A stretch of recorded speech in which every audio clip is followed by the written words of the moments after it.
विधायकों के हमारे 50-50 लाख रुपए जो मिलने थे उस पर कट लगा दिया, वो हमें नहीं मिला, जिससे हमारे जो स्थानीय स्तर के जो छोटे छोटे काम थे, कोई महिला मंडल भवन का काम था, शमशान घाट का था, छोटे रास्ते का काम था, किसी की पुलिया का काम था, वो काम जो है हमारे अधूरे रह गए और वो हो नहीं पाए। और जब इस संदर्भ में जब कई बार मुख्यमंत्री महोदय से चर्चा हुई तो यही कहते थे कि मेरे पास पैसा नहीं है, मैं पैसा नहीं दे सकता।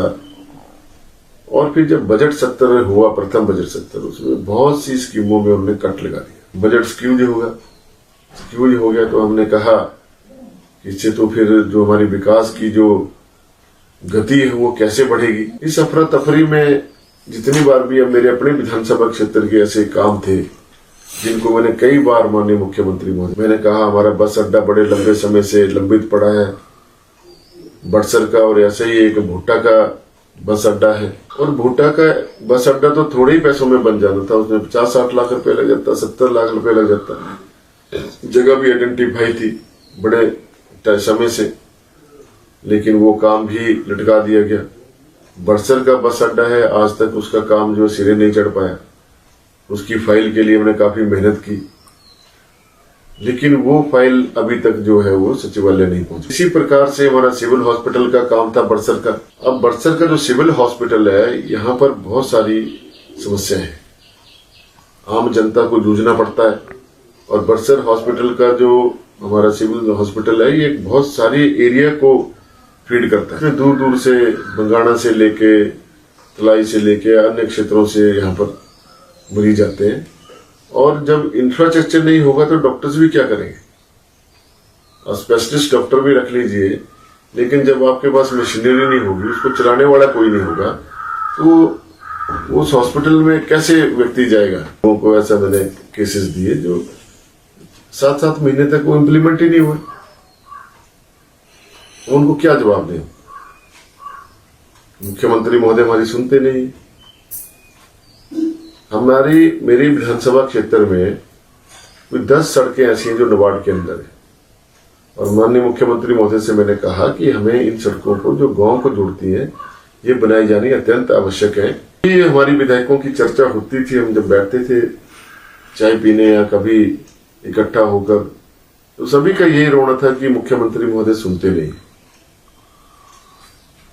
और एक ही बात करते हैं, बजट नहीं है, एम्प्लॉयज को तनख्वाह देने के लिए पैसा नहीं है, टीएडीए देने के लिए पैसा नहीं है, पेंशन्स देने के लिए पैसा नहीं है, एचआरटीसी के जो कर्मचारी हैं उनको समय पे तनख्वाह नहीं मिल रही है। जब हम कहते थे तब तो आप बदले करते नहीं थे। अब तो आपने कैबिनेट रैंक भी बांट दिए। जो लोग डिजर्व करते थे उन लोगों को आपने, जब हम छोड़ के गए तब बनाया।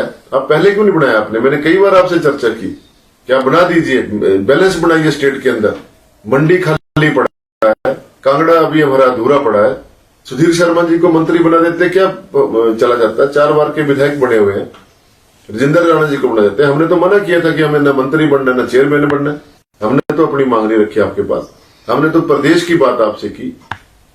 आपने तब सारा जो फोकस शिमला के ऊपर रखा। आपने इतने ओएसडी बना दिए कैबिनेट रैंक के चलते, क्या जरूरत थी उनको। आप चुने हुए विधायकों को जो क्षेत्र में काम करते हैं उनका देखिए, उनके बारे में सोचिए। तब आप जमा घटा ये लगा रहे थे कि कौन आदमी मेरा है कौन नहीं है, उनको आपने एडजस्ट करने का प्रयास किया। तब फिजूल खर्ची कहां से आ गई, वो तब कहां से पैसा आ गया। तो इस प्रकार की बातें जब आपने करी, उसका जो हमारे मन में जो एक विरोध धीरे धीरे चिंगारी बन गया, उसका अंत तो होना ही था। और हमने निर्णय लिया, हमें इसमें कोई खेद नहीं है। हाँ, जनता को या हमारे समर्थकों को बुरा लग सकता है, लेकिन मेरी अंतरात्मा को ये अच्छा लगा कि हमने आपको छोड़ दिया और हमने भारतीय जनता पार्टी ज्वाइन कर ली।